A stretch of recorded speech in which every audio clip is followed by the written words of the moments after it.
Hi guys, Peter Finch here, and today we're going to be talking about pitching and specifically how Jason Day pitches and the benefits of a shallow angle of attack whilst pitching.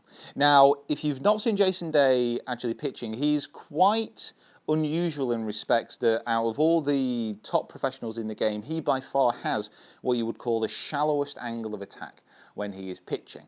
And he really does this with most of his chips and with most of his pitches as well. You don't see him vary it up that often. Maybe when he gets over to the open, that might change a little bit. He may need to kind of flight it in a bit lower.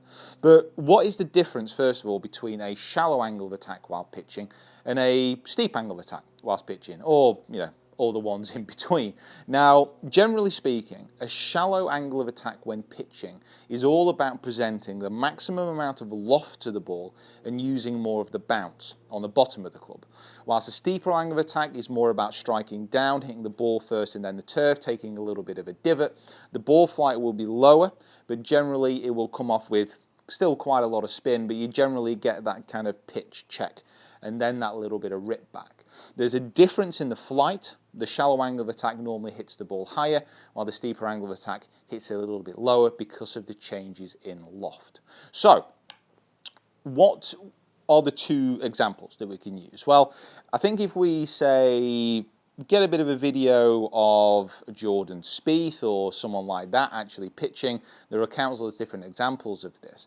But a normal pitching technique, what you've probably kind of been shown and what really does work for a lot of people, is having that ball position that little bit back in the stance, so maybe just back of centre or centre, about 60-70% on weight onto the front foot. So this is a chip around the green using a lofted wedge or anywhere up to say 100 yards for example, but it depends how far you hit it of course. So a little bit of weight on that left side, those hands ahead of the ball, and on the way back those wrists will set and break until they get about 90 degrees between the shaft and the forearms here, and then move upwards, and on the way down those angles are maintained.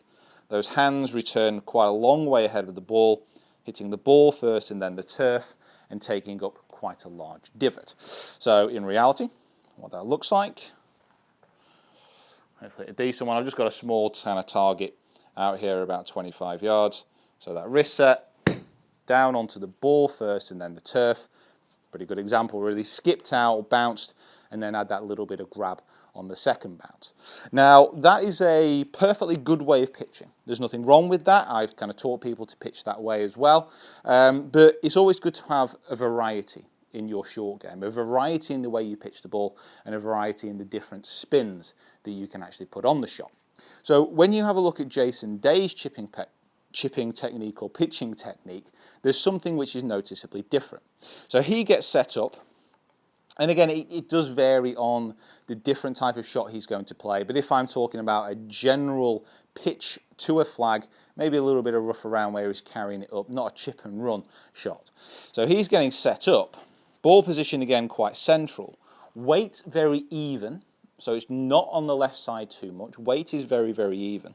Feet and hips set slightly open generally, but he can set up quite square as well.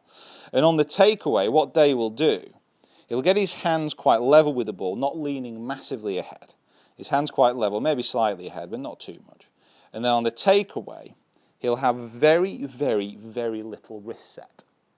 Now what that causes the angle of attack coming through to be much shallower. So if you compare these two kind of impacts coming in as far as the wrist set goes in a steeper angle of attack and a shallow angle of attack. So we've got a normal, well, what you class as a standard way of actually chipping and pitching the ball. Moving it back, getting the wrist set. Now just look at the angle that the club takes as it moves down into the ball. It's a much steeper angle of attack. Now with what Jason Day does and a shallow angle of attack, that club is taken away much wider, very, very little wrist hinge. And now have a look at the angle that that club is taking down into the ball. It's much shallower. Now what happens coming through impact here, the club, rather than coming in this way, is coming in much more this way. The bounce of the club will interact with the ground a lot more, so it'll enter pretty much at the ball, even possibly slightly before if the ball is sitting up a little bit. But then the actual sole of the club, the bounce, will help guide the club up and away. It will catch the ball with a much more loft, and it will become a much more floaty type of shot. So, the difference in the actual ball flights here. Weight quite even, hands only slightly ahead. Not much wrist hinge, sliding underneath, and that ball has popped up so much higher than the initial shot. One of the key aspects of the differences between the setup, between the steep angle of attack and the shallow angle of attack, is sternum position and where that is at all times. Now, whereas having the ball in the middle of the stance and keeping the weight quite even, that keeps the sternum position pretty much over the top of the ball. Now, sternum position in a lot of cases will indicate where the bottom of the swing arc is. So, if I keep my weight even, my sternum over the ball, hinge my wrists up quite quickly, and then return here with my hands quite ahead of the ball, the angle of attack will be down, it will be steeper because my hands have returned ahead, but it would be a lot more steeper if my ball position was further back and my sternum was ahead of the ball, because this would be the bottom part of my swing.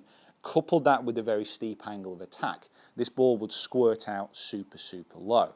So with the sternum position quite central and a very shallow kind of takeaway and return to the ball quite shallow, that club is going to be bottoming out right at the point of the ball.